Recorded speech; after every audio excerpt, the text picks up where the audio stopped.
Hello बच्चों, welcome to अकेडेक्सल। तो आज अपन स्टार्ट कर रहे हैं केमिकल काइनेटिक्स का लेक्चर नंबर फर्स्ट। ठीक है, तो देखते हैं केमिकल काइनेटिक्स में हम क्या क्या चीज़ें पढ़ने वाले हैं।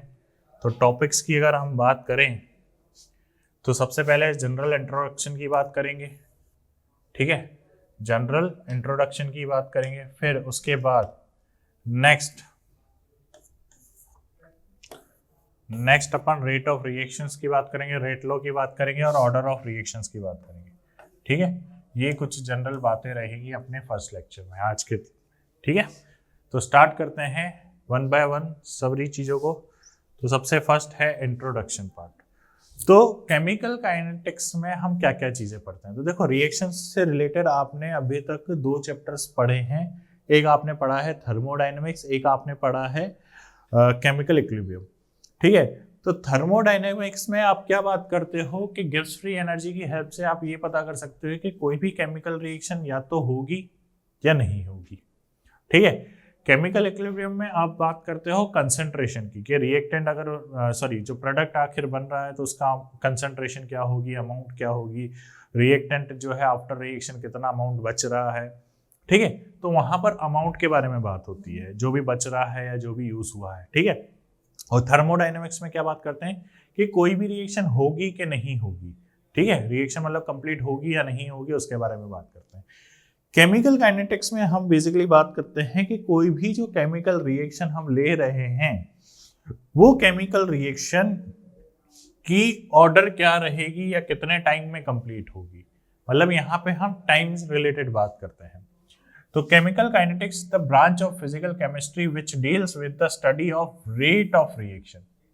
ठीक है, किसके साथ डील करती है वो?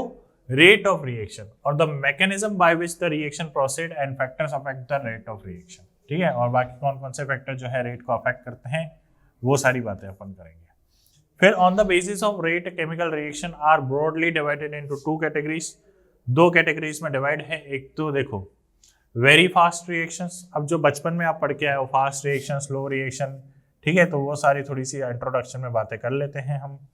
ठीक है, तो वेरी फास्ट या इंस्टेंटेनियस रिएक्शन क्या होती है? तो generally this reactions involve ionic species and known as ionic reactions.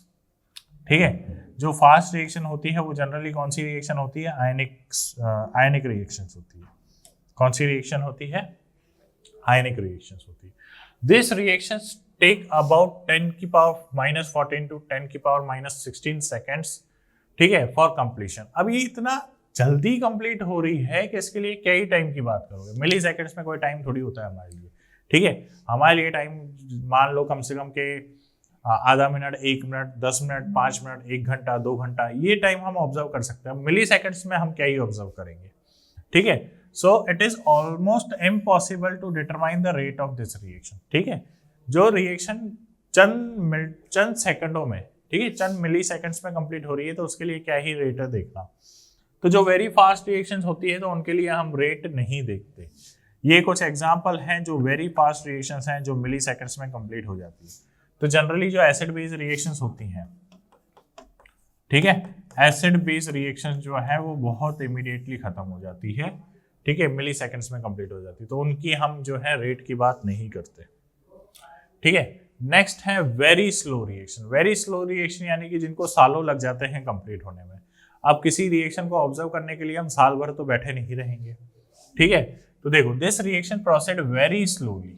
क्या होती है? वेरी स्लोली प्रोसीड करती है एंड मे टेक डेज और मंथ। ठीक है, काफी ज्यादा month to show any measurable change at room temperature. ठीक है, जैसे रस्टिंग ऑफ आयरन हो गया, reaction between H2O2 to form H2, इसको तो सदियां लग जाती है।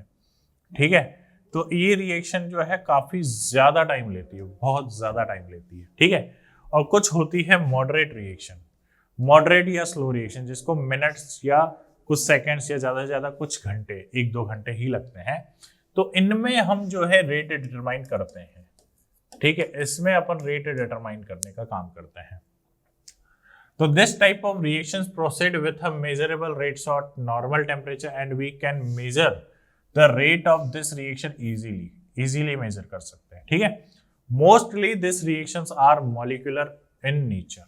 कैसी होती है? molecular होती है नेचर में।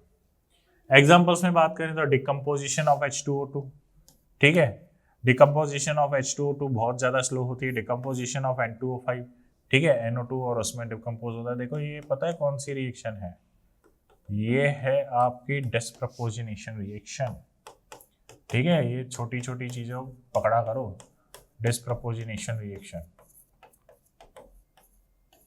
ठीक है, यहाँ पर ये भी एक डिस्प्रपोजिनेशन रिएक्शन ही है। फिर उसके बाद हाइड्रोलाइसिस ऑफ एस्टर, जिसमें सोडियम एसिटेट एंड इथेनॉल बनता है, inversion of cane sugar in aqua solution and reaction of NO with chlorine, ठीक है। तो ये सब एग्जांपल मॉडरेट या स्लो रिएक्शन की है जिसमें हम रेट डिटरमाइन करने का काम करते हैं, ठीक है, जिसके बारे में हम फाइंड आउट करते हैं कि यार ये कितने टाइम में कंप्लीट हो रही, ठीक है। अब रेट ऑफ रिएक्शन यानी कि ROR आखिर होता क्या है, ROR, तो ध्यान दीजिए ROR क्या होता है, तो rate of reaction is defined as the change in concentration, ठीक है। जैसे रेट देखो, मान लो आप जैसे फॉर एग्जांपल अगर मैं स्पीड की बात करूं या वेलोसिटी की बात करूं, वेलोसिटी आपके लिए क्या होती है, डिस्टेंस अपॉन टाइम। यहाँ पर रेट क्या है, देखो डिस्टेंस तो होती नहीं है यहाँ पर होती है रिएक्शन, और रिएक्शन के लिए हम यूज करते हैं कंसंट्रेशन, क्या यूज कर सकते हैं, कंसंट्रेशन, और यहाँ पर रेट की जगह, यहाँ पे वेलोसिटी की जगह रेट होता है, तो change in concentration upon time, यही होता है रेट ऑफ रिएक्शन। क्या होता है, rate of reaction is defined as the change in concentration और प्रेशर ऑफ द रिएक्टेंट और प्रोडक्ट पर यूनिट टाइम, ठीक है। It is always positive quantity, obviously बात है, नेगेटिव टाइम में तो कोई कंप्लीट होगी नहीं रिएक्शन, ठीक है। तो रेट ऑफ रिएक्शन जो है ऑलवेज एंड ऑलवेज जो है वो पॉजिटिव होती है, क्या है, change in concentration of reactant और प्रोडक्ट अपॉन चेंज इन, मतलब टाइम जो उसमें लगा है चेंज होने में, ठीक है। तो यहाँ पे कंसंट्रेशन है, पॉजिटिव साइन जो है वो प्रोडक्ट के लिए यूज होता है क्योंकि प्रोडक्ट का अमाउंट धीरे धीरे बढ़ रहा होगा। अगर कोई रिएक्शन चल रही है तो रिएक्शन चलते चलते प्रोडक्ट का अमाउंट बढ़ रहा होगा और रिएक्टेंट का अमाउंट कम हो रहा होगा, तो इसीलिए अगर आप यहाँ पर रिएक्टेंट की वैल्यू पुट कर रहे हो तो आगे माइनस साइन लगाओगे, और अगर प्रोडक्ट की वैल्यू पुट कर रहे हो तो आप यहाँ पर पॉजिटिव साइन लगाओगे, ठीक है। रीजन क्या है, क्योंकि प्रोडक्ट का अमाउंट बढ़ता जाता है, रिएक्टेंट का अमाउंट कम होता जाता है, ठीक है। गैसियस रिएक्शन के लिए हम change in product, change in pressure, ठीक है, क्योंकि गैसेस के लिए हम प्रेशर का यूज करते हैं, तो गैसेस के लिए हम क्या यूज करते हैं, change in pressure upon change in time. Graph को समझो, यहाँ पे एक्स एक्सिस पे हमने चेंज इन कंसंट्रेशन ले रखी है, यहाँ टाइम ले रखा है, यहाँ क्या ले रखा है, टाइम। तो टाइम के साथ देखो रिएक्टेंट का अमाउंट धीरे धीरे कम होता जा रहा है और प्रोडक्ट का अमाउंट धीरे धीरे बढ़ता जा रहा है, और ये एकदम ओरिजिन से लिया है, ओरिजिन मतलब पहले प्रोडक्ट कुछ भी नहीं था, ठीक है, जीरो से स्टार्ट हो रहा है, ठीक है, और प्रोडक्ट तो रिएक्टेंट आपने लार्ज अमाउंट में लिया होगा, तो इसीलिए रिएक्टेंट जो है वो लार्ज अमाउंट से धीरे धीरे कम होता जाता है, क्लियर है। तो ये है आपका रेट ऑफ रिएक्शन, क्या है, रेट ऑफ रिएक्शन। चलिए नेक्स्ट, रेट ऑफ रिएक्शन दो टाइप की होती है, एक एवरेज रेट ऑफ रिएक्शन, एक होती है इंस्टेंटेनियस रेट ऑफ रिएक्शन, ठीक है। कौन कौन से टाइप होते हैं, एक average rate of reaction. Average rate of reaction देखिए क्या होती है, the rate of reaction over certain measurable period of time, किसी भी certain measurable period of time during the course of reaction, ठीक है, is called average rate of reaction. क्या होती है, उसको क्या बोलते हैं, average rate of reaction, it is denoted by R. अब इस चीज को समझिए, क्या कहना चाह रहे हैं हम, कि कोई रिएक्टेंट है, ठीक है, और वो कन्वर्ट हो रहा है प्रोडक्ट पी में, कोई रिएक्टेंट है और वो कन्वर्ट हो रहा है प्रोडक्ट पी में, ठीक है, क्लियर है। अब शुरू में जितनी भी आपने कंसंट्रेशन ली थी, जो भी आपने शुरू में कंसंट्रेशन ली थी, मान लेते हैं हम यहाँ पे 100 मोलरिटी ली थी, अब जब रिएक्शन कंप्लीट हो गई तो रिएक्टेंट तो कुछ बचेगा नहीं, ठीक है। तो लेट्स सपोज यहाँ पर इनिशियली आपने इसमें 100 मोलरिटी ली थी और फाइनल टाइम पे यहाँ पे 10 मोल बच रहे हैं, 10 मोल बच रहे हैं, ठीक है।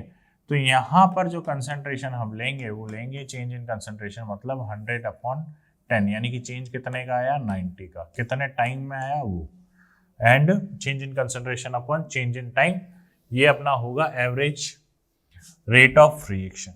क्या होगा, एवरेज रेट ऑफ रिएक्शन। वहीं दूसरी है इंस्टेंटेनियस रेट ऑफ रिएक्शन। तो यहाँ पर हम किसी पर्टिकुलर टाइम पे बात करते हैं। यहाँ पर मैं आपको थोड़ा सा फिजिक्स से रिलेट करके समझाने की कोशिश करता हूँ, ध्यान से समझिए, ठीक है। ध्यान दीजिए कि पहले मैं आपको समझाता हूं average rate of reaction.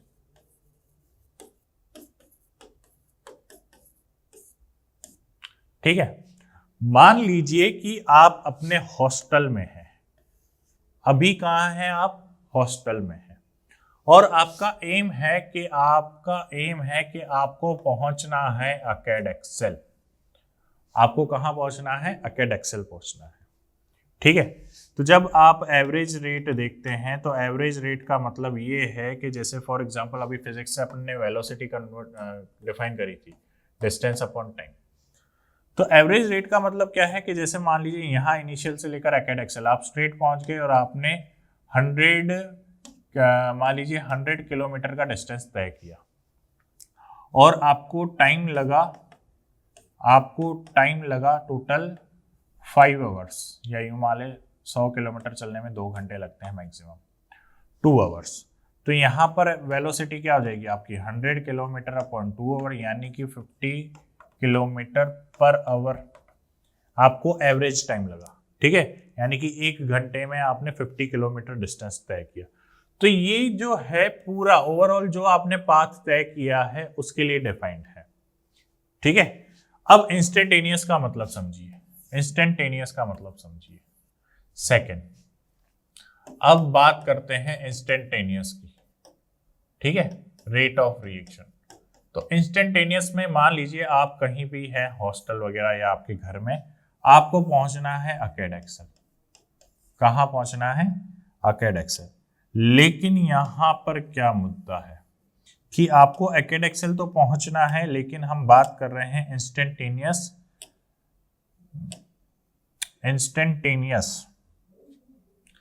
Rate of reaction की। तो इंस्टेंटेनियस का मतलब यह है कि जैसे आपको यहां से यहां पहुंचने में कितना टाइम लगा था?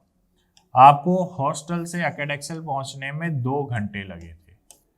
तो अब मैं आपसे ये पूछना चाह रहा हूं कि जैसे मान लीजिए आप यहां पर 4 बजे निकले, तो यहां पर आप पहुंचे 6 बजे। कब पहुंचे? 6 बजे पहुंचे। 4 बजे निकले और 6 बजे पहुंचे, 2 घंटे हो गए, ठीक है। सवाल मेरा ये है कि आपकी पर्टिकुलर मैं ये पूछना चाहता हूं कि 5 बजे आपकी स्पीड क्या थी? ठीक है, पर्टिकुलरली 5 बजे आपकी क्या स्पीड थी? भाई 5 बजे आप कितनी स्पीड से चल रहे थे?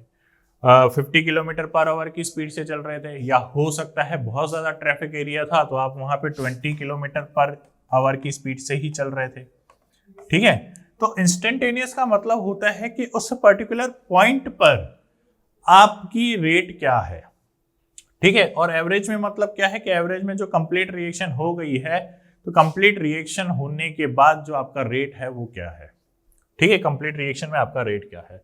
तो बात समझ में आ रही है कि इंस्टेंटेनियस और एवरेज रेट ऑफ रिएक्शन में क्या डिफरेंस है? क्लियर है? तो एवरेज रेट में तो हम कंप्लीट रिएक्शन की बात करते हैं, क्लियर है, कंप्लीट रिएक्शन की बात करते हैं। तो यहां पर देखो रेट ऑफ रिएक्शन अभी यहां पर क्या था?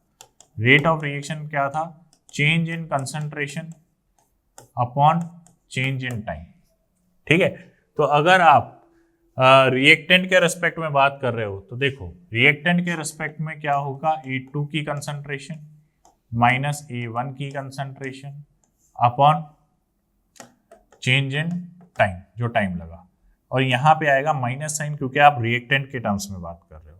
वहीं अगर आप प्रोडक्ट के टर्म्स में बात कर रहे हो, ठीक है, यानी कि B, तो B2 minus B1 upon T2 minus T1। तो यानी कि यहां पर जो कंसंट्रेशन की बात होगी वो होगी एवरेज रेट में, ठीक है, कंप्लीट। इंस्टेंटेनियस की बात करें तो इंस्टेंटेनियस रेट ऑफ रिएक्शन में ध्यान दीजिए क्या है। इंस्टेंटेनियस रेट में हम पर्टिकुलर किसी पॉइंट पर बात करते हैं। किस पर करते हैं? किसी पर्टिकुलर पॉइंट पर बात करते हैं। तो rate of reaction at any particular instant during the course of reaction is called instantaneous rate of reaction. यानी कि किसी पर्टिकुलर रेट ऑफ रिएक्शन पे बात कर रहे हैं। तो ए से बी कोई प्रोडक्ट बना, लिमिट हमने डाल दी 0, तो change in concentration upon change in time होगा। और पर्टिकुलर इंस्टेंटेनियस पे बात कर रहे होते हैं तो डिफरेंशिएट कर लेते हैं हम। क्या करते हैं? डिफरेंशिएट। तो रेट ऑफ रिएक्शन जैसे कि आपने देखा होगा कि change in concentration upon change in time आ रहा है, ठीक है। तो अगर हम रिएक्टेंट ले रहे हैं तो माइनस, और अगर प्रोडक्ट ले रहे हैं तो प्लस, और हम यहाँ पर क्या कर देते हैं? डिफरेंशिएट कर देते हैं, ठीक है। क्या कर लेते हैं? डिफरेंशिएट। तो ध्यान देखिए भाई, यहाँ पे कंसंट्रेशन ऑफ रिएक्टेंट है, यहाँ पे टाइम है, धीरे धीरे रिएक्टेंट की कंसंट्रेशन क्या होती जाती है? कम होती जाती है। तो अगर मुझे यहाँ पर्टिकुलर किसी पॉइंट पर पता करनी है रेट क्या है, तो मैंने टेंजेंशियल निकाला, थीटा देखा, देन चेंज इन टाइम। तो यहाँ पर एक पर्टिकुलर टाइम पर हम बात कर रहे होते हैं, ठीक है। इस पर्टिकुलर टाइम पर जो कंसंट्रेशन है, इस पर्टिकुलर टाइम पर जो कंसंट्रेशन है, और इस पर्टिकुलर टाइम पे जो टाइम है, इसका डिफरेंशिएट करूंगा और मैं रेट निकालूंगा। क्या निकालूंगा? रेट निकालूंगा। बात क्लियर है? चलिए, ये हो गया। तो रेट ऑफ रिएक्शन का बेसिकली फॉर्मूला क्या होता है? In the form of stoichiometry. जब आप स्टाइक्योमेट्री यूज कर रहे हो, यहां पर देखो जनरल रिएक्शन आपको दी हुई है, ये रही, ध्यान दीजिए, M1 M2 N1 N2, ये क्या है? स्टाइक्योमेट्री है, ठीक है। तो अभी हमने बात करी थी रेट ऑफ रिएक्शन, यानी कि वहां पर हम ओवरऑल रिएक्शन के बारे में बात कर रहे हैं। यहां पर हम बात कर रहे हैं पर्टिकुलर रिएक्टेंट या पर्टिकुलर प्रोडक्ट को लेकर। किसको लेकर? पर्टिकुलर रिएक्टेंट या पर्टिकुलर प्रोडक्ट को लेकर बात कर रहे हैं। तो ध्यान दीजिए यहाँ पर कि जब मैं पर्टिकुलर रिएक्टेंट या पर्टिकुलर प्रोडक्ट के लेकर बात कर रहा हूं, ठीक है, तो ध्यान दीजिए यहाँ पर क्या होता है। अगर मान लीजिए मुझे रेट ऑफ रिएक्टेंट की बात करनी है, ठीक है, रेट ऑफ रिएक्टेंट की बात करनी है, तो जैसे फॉर एग्जांपल हमने सबसे पहले क्या ले रखा है? ए ले रखा है। तो ए की रेट के बारे में अगर मैं बात कर रहा हूं, तो ए क्या है? रिएक्टेंट है। ए क्या है? रिएक्टेंट है। तो ए रिएक्टेंट क्या होता है? धीरे धीरे कंज्यूम होता जाता है, यानी कि वो क्या होता जाता है? डिसअपियर होता जाता है। भाई रिएक्टेंट तो कंज्यूम होता जाएगा ना, तो यानी कि रिएक्टेंट धीरे धीरे डिसअपियर होता जाता है। तो यानी कि रेट ऑफ ए किसके बराबर होगी? Concentration of A upon time, ठीक है। और यहां पर क्या आएगा? माइनस, क्यों? क्योंकि वो रिएक्टेंट है। उसी तरीके से बी की क्या होगी? Minus dB by dt। वहीं अगर मैं रेट ऑफ पी की बात करूं, रेट ऑफ पी की बात करूं, तो पी क्या है? प्रोडक्ट है। प्रोडक्ट क्या हो रहा है? अपीयर हो रहा है। तो यानी कि मैं रेट ऑफ अपीयरेंस बोलूंगा यहां पर। क्या बोलूंगा? Rate of appearance. और उसके आगे वही सेम साइन होगा, dp बाई dt, लेकिन आगे कौन सा साइन आएगा? पॉजिटिव साइन, क्योंकि वो अपीयर हो रहा है, वो आ रहा है, ठीक है। तो यहां पर पॉजिटिव और यहां पर नेगेटिव का मतलब समझ में आ रहा है? नेगेटिव जो लगता है वो रिएक्टेंट के आगे, एंड यहां पर ये प्रोडक्ट के आगे। तो यहां पर हम पर्टिकुलर रिएक्टेंट या पर्टिकुलर प्रोडक्ट को लेकर बात कर रहे हैं, ठीक है, पर्टिकुलर कंपोनेंट को लेकर बात कर रहे हैं। लेकिन अगर मुझे रेट ऑफ रिएक्शन को लेकर बात कर, अगर मुझे रेट ऑफ रिएक्शन को लेकर बात करनी है, अगर मुझे रेट ऑफ रिएक्शन को लेकर बात करनी है, तो मैं रेट को बराबर लिख सकता हूं जब मैं उनकी स्टाइक्योमेट्री बराबर कर दूंगा। किसको बराबर कर दूंगा? रेट ऑफ स्टाइक्योमेट्री को मैं बराबर कर दूंगा। इधर ध्यान दीजिए, जैसे अभी आपको दिया हुआ M1A प्लस M2B, ठीक है, या यूं कह लो, मैं एक एग्जांपल देके ही समझाता हूं कि N2 plus H2 gives 2NH3। क्या क्या दे रहा है? 2NH3। यहां आगे आएगा 3। क्या आएगा यहां पर? 3, ठीक है। N2 plus 3H2 gives 2NH3। यहां पर जो स्टाइक्योमेट्री है, ध्यान दीजिएगा, यहां पर ये 3x स्टाइक्योमेट्री है, यहां पे 2x स्टाइक्योमेट्री और यहां पे कुछ भी नहीं है, इसका मतलब 1x स्टाइक्योमेट्री है, ठीक है। तो मुझे एक चीज बताओ कि N और H यहां पर क्या है? रिएक्टेंट, और अमोनिया क्या है? यहां पर प्रोडक्ट। तो अगर मैं नाइट्रोजन के लिए रेट डिफाइन करना चाहूं, नाइट्रोजन के लिए अगर रेट डिफाइन करना चाहूं, तो नाइट्रोजन के लिए रेट क्या होगी, dN2/dt, आगे माइनस साइन। हाइड्रोजन के लिए डिफाइन करना चाहूं तो -dH/dt। और अगर मैं अमोनिया के लिए रेट डिफाइन करना चाहूं तो अमोनिया के लिए क्या हो जाएगा, प्लस यहां अमोनिया/dt। ठीक है, तो यहां पर मैं पर्टिकुलर रिएक्टेंट के बारे में बात करना चाह रहा हूं। ठीक है, अब मुझे एक चीज बताओ, अगर मैं यहां पर एक चीज समझा रहा हूं मोल कॉन्सेप्ट से रिलेट करके, ध्यान से सुनना और समझने की कोशिश करना। ठीक है, जो मैं अभी बोलने वाला हूं उसको ध्यान से समझना। मैं यहां पर ये कह रहा हूं कि जितनी देर में 1 मोल नाइट्रोजन कंज्यूम होता है उतनी ही देर में 2 मोल अमोनिया बन रहा है। ध्यान से सुनिए मैंने क्या कहा, जितनी देर में 1 मोल नाइट्रोजन कंज्यूम हो रहा है उतनी देर में 2 मोल अमोनिया बन रहा है। तो इसका मतलब क्या है कि रेट ऑफ अमोनिया फॉर्मेशन जो है वो डबल है as compare to rate of formation of nitrogen. फिर से सुनिए, rate of formation of ammonia जो है वो डबल है as compare to rate of disappearance of nitrogen, यानी कि अमोनिया दुगनी स्पीड से बन रहा है नाइट्रोजन के कंपैरिजन में। ठीक है, और अभी यहां पर रेट ऑफ रिएक्शन के अकॉर्डिंग अगर मैं इन दोनों को लिखूं तो ध्यान दीजिए रेट ऑफ रिएक्शन क्या आएगा, 1/1 dN2/dt बराबर 1/2 dNH3/dt। तो ध्यान दीजिए, अगर मैं इस 2 को यहां ले जाऊं तो यानी कि 2 into dN2/dt बराबर हो गया dNH3/dt। तो ध्यान से देखिए, यहां माइनस साइन आएगा, तो rate of formation of ammonia जो है वो डबल है rate of decomposition of nitrogen. Obviously proved है। ठीक है, तो यहां पर इस तरीके से हम जब स्टोइकियोमेट्री से इनवर्सली प्रपोज करके हर किसी की रेट लिखते हैं तो हमें क्या मिलती है, रेट ऑफ रिएक्शन मिलती है। क्या मिलती है, रेट ऑफ रिएक्शन मिलती है। क्लियर है। अब यूनिट की बात करते हैं, unit of rate of reaction क्या होता है। तो यूनिट की जब हम बात करते हैं तो यूनिट होता है, तो देखो क्या है, कंसंट्रेशन अपॉन टाइम। तो कंसंट्रेशन अपॉन टाइम है, कंसंट्रेशन की यूनिट क्या होती है, मोल पर लीटर। ठीक है, और टाइम की यूनिट क्या होती है, पर सेकेंड। ये रहा मोल पर लीटर पर टाइम। ठीक है, अब टाइम चाहे आप सेकंड में लो, आवर में लो या मिनट्स में लो, जो आपकी श्रद्धा हो उसमें लो। ठीक है, चलिए नेक्स्ट है रेट लॉ। रेट लॉ क्या होता है, ध्यान से सुनिए। The experimental expression of rate of reaction in terms of concentration of reactant is known as rate law. ठीक है, ये बेसिकली एक एक्सपेरिमेंटल एक्सप्रेशन है। क्या है, एक्सपेरिमेंटल। पहली चीज तो ये दिल में बैठा लो कि यहां पर जो रेट हम फाइंड आउट करते हैं कि रिएक्शन जो है फर्स्ट ऑर्डर है, सेकंड ऑर्डर है, थर्ड ऑर्डर है, XYZ जो भी है। ठीक है, ये हम एक्सपेरिमेंटली फाइंड आउट कर सकते हैं, थ्योरेटिकल इसका कोई मेथड नहीं है।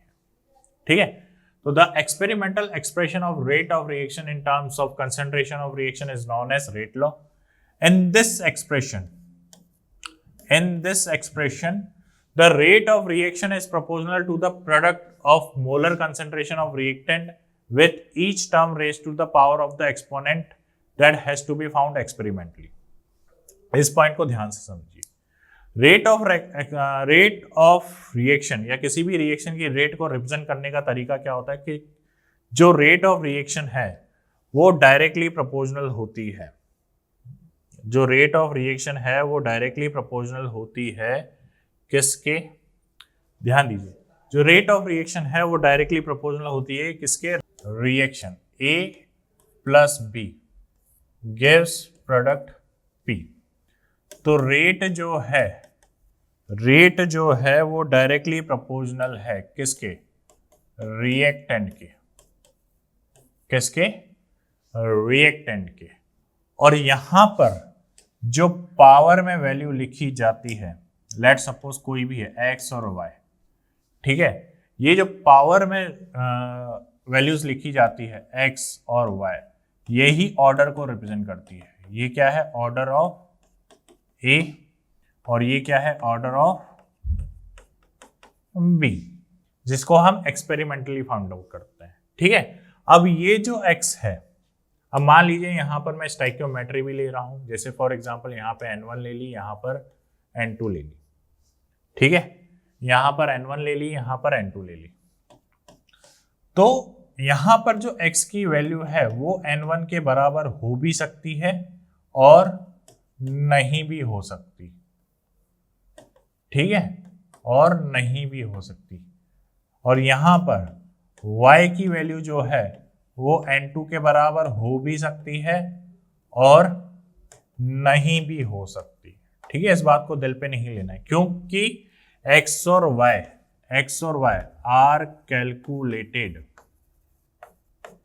Are calculated experimentally. कैसे देखी जाती है? एक्सपेरिमेंटली देखा जाता है। ठीक है, चलिए, तो यहां पर यही बात समझाई हुई है। In the expression the rate of reaction is proportional to the product of molar concentration of reactant. ठीक है, product of molar concentration of reactant, जो भी आपके रिएक्टेंट है उनके मोलर कंसंट्रेशन के डायरेक्टली प्रोपोर्शनल होता है। ठीक है, the value of exponents x and y are found experimentally which may or may not be same as stoichiometry. ठीक है, एक्सपेरिमेंटली फाइंड आउट कर रहे हो तो इत्तेफाक से हो सकता है कि वो स्टाइकियोमेट्री के बराबर आ जाए, पर इस बात को दिल पे नहीं लेना है हमें। ठीक है, चलिए नेक्स्ट, रेट ऑफ रिएक्शन जो है, रेट जो है वो, इसका एक्सप्रेशन कुछ इस तरीके से होता है जैसा मैंने आगे करके बताया है।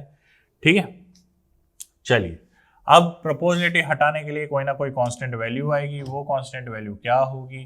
तो वो आप जानते हो कि रेट जो है यहां पर बराबर हो जाएगी k a की पावर x b की पावर y, वेयर k क्या है आपका?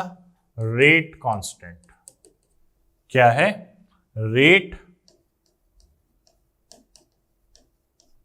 कांस्टेंट। ठीक है, क्या है? Rate constant. क्लियर है? ठीक है, क्लियर है, रेट कांस्टेंट है। चलिए आगे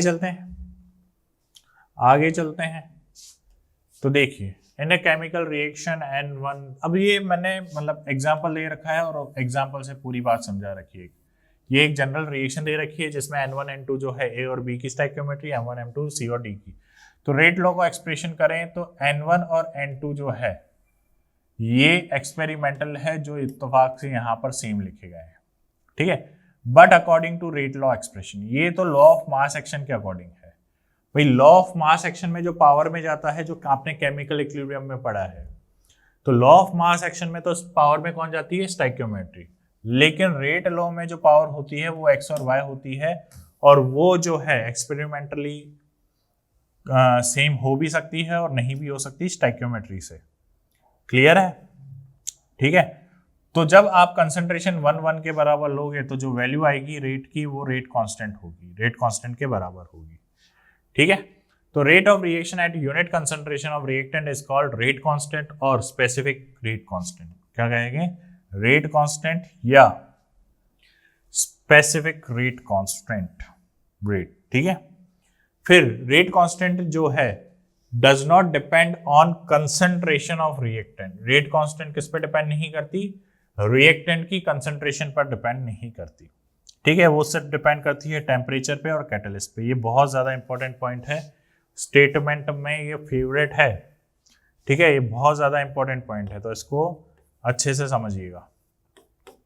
ठीक है, कि जो रेट कांस्टेंट है, के की बात कर रहा हूं मैं, रेट ऑफ रिएक्शन की बात नहीं कर रहा। ठीक है, के की जो कांस्टेंट है वो जो है कंसंट्रेशन पे डिपेंड नहीं करता, वो किस पे डिपेंड करता है? टेम्परेचर पर और कैटलिस्ट पर। किस पे डिपेंड करता है? टेम्परेचर पर और कैटलिस्ट पर। ठीक है, चलिए नेक्स्ट, ऑर्डर ऑफ रिएक्शन। जैसा अभी मैंने यहां पर बताया आपको कि x तो ऑर्डर है A का, B है ऑर्डर Y का।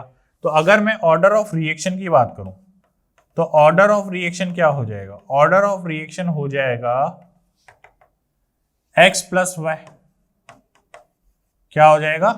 x प्लस वाई, यानी कि sum of power of all the reactants, ठीक है, in rate law is equal to order of reaction. तो the sum of power of concentration of reactant in rate law expression is known as order of reaction, जो अभी मैंने कहा।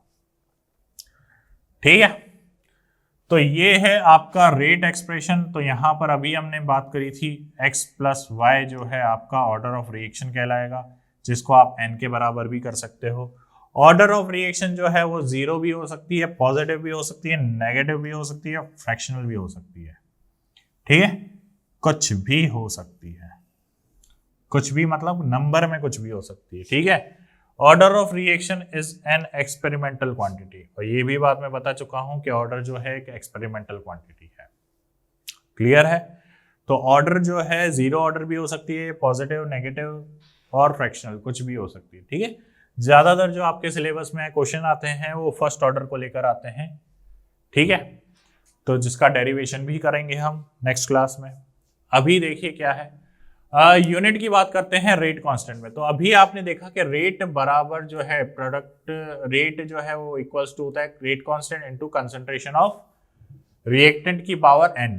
n कुछ भी number हो सकता है, जो भी ऑर्डर है, जैसे मान लीजिए 0 है तो 1 हो जाएगा, अगर 1 है तो वो है, तो यानी कि n पर जो है वो यूनिट डिपेंड करती है। तो unit depends on order of reaction, on order of reaction पर डिपेंड करती है। ठीक है, तो r अपॉन a की पावर n। तो यूनिट ऑफ रेट क्या है? रेट की यूनिट अभी आपने देखी थी कंसंट्रेशन अपॉन टाइम होती है, यानी कि मोल पर लीटर पर सेकेंड। ठीक है, ये तो हो गई यूनिट किसकी? रेट की। अपॉन में कंसंट्रेशन है, कंसंट्रेशन की यूनिट भी क्या होती है? मोल पर लीटर। और पावर में क्या आता है? n। n अगर 0 है तो ये पूरी वैल्यू खत्म, यहां पर क्या बचेगा? मोल पर लीटर पर सेकेंड। अगर n की वैल्यू 1 है तो मोल और लीटर पर सेकेंड रहेगा, मोल से मोल गया, लीटर से लीटर गया, यूनिट आएगी पर सेकेंड। ठीक है, तो n की वैल्यू पे डिपेंड करती चलेगी रेट कांस्टेंट की यूनिट।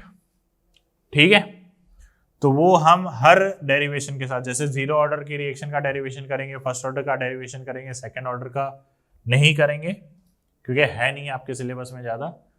तो जब डेरिवेशन करेंगे तब यूनिट की भी बात करते हुए चलेंगे। बट अभी के लिए आपको ये बात ध्यान रखनी है कि जो रेट कांस्टेंट की यूनिट है वो ऑर्डर पे भी डिपेंड करती है। ठीक है, तो हर बार यूनिट जो है अलग अलग आएगी रेट कांस्टेंट की। चलो एक क्वेश्चन दिया हुआ है, एक क्वेश्चन देख लेते हैं, यहाँ पर देख लेते हैं क्या दिया हुआ है ऐसा। चलिए, तो क्वेश्चन दिया हुआ है कि 2N2O5 gives 4NO2 plus O2। ठीक है, if the concentration of NO2 is, अब हमसे क्या कहा है कि कंसंट्रेशन जो है NO2 की कितनी दे रखी है? 1.6 इंटू 10 की पावर -2 मोलरिटी इन 4 सेकेंड। तो यानी कि कंसंट्रेशन देखो NO2 की बात कर रहा है, तो यानी कि NO2 की कंसंट्रेशन NO2 की दे रखी है, उसने कितनी दे रखी है? 1.6 इंटू 10 की पावर -2। टाइम भी दे रखा है बेचारे ने 4 सेकेंड, यानी कि टाइम भी दे रखा है। तो ये आ गई रेट। ठीक है, ये क्या आ गई? रेट। किसकी रेट? NO2 की रेट। कितना आएगा? 0.4 इंटू 10 की पावर -2, यानी कि 4 इंटू 10 की पावर -3। हमसे पूछा है कि कैलकुलेट द फॉलोइंग। सबसे पहला उसने पूछा है rate of formation of NO2। तो rate of formation of NO2 कितना आ रहा है? 4 इंटू 10 की पावर -3। 4 इंटू 10 की पावर -3 पहला। तो सेकंड, तो ये तो फर्स्ट हो गया। ठीक है, अब सेकंड देखते हैं। सेकंड देख रहे हैं rate of formation of O2। तो यानी कि 1/4 NO2 की रेट बराबर है 1/1 rate of O2 upon change in time.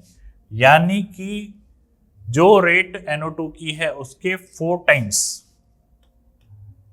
Sorry 1/4 times है इसकी रेट, ऑक्सीजन की रेट।